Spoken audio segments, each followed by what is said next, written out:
Dúirt an crúthaíthar.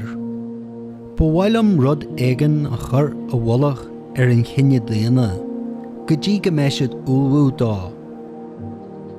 Agus is rud é sin an iarrainne go raibh haon a chruthaíonn a síolthaíonn. Tóir dúsa é san teolar, go dógaí me chun na gealaí é. Ní thógaí san crúthaíthar.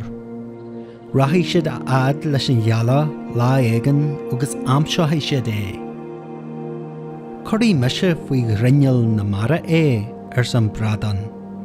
Ní choirí san crúthaíthar. Or rathí siad an sin chomh maith. Cuirí mise faoi na maithrí móra é san bhuail. Ní choirí san crúthaíthar.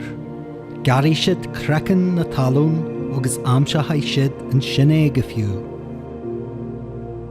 An sin dúirt an teanna Mháthair a tháiníonn an mrullach olmhathair na cruinne agus a bhfuil ráirc anama ici an ionad ráirc na súl. Chur tíomhastí díobh haon é.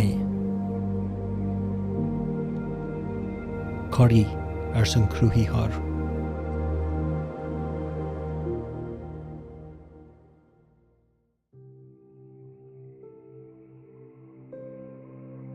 Gráighim mhámaí máidín astróna.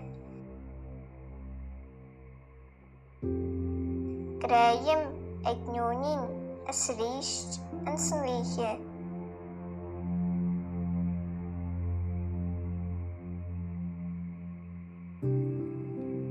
Is é a chur ar a gléanme is nach ba é a chéir má thuildaí.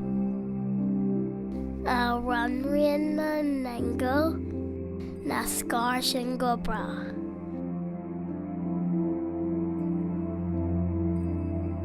De mé muoin agus stór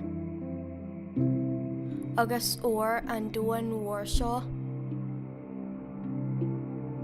ar bord in Mháthairsa ar bhallairt Mháthaire.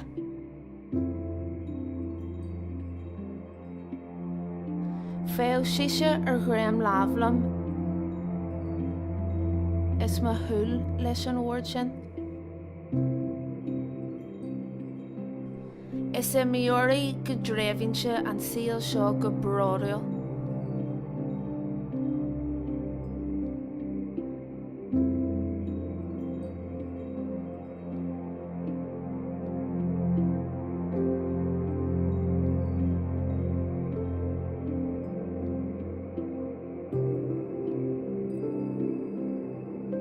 Jan.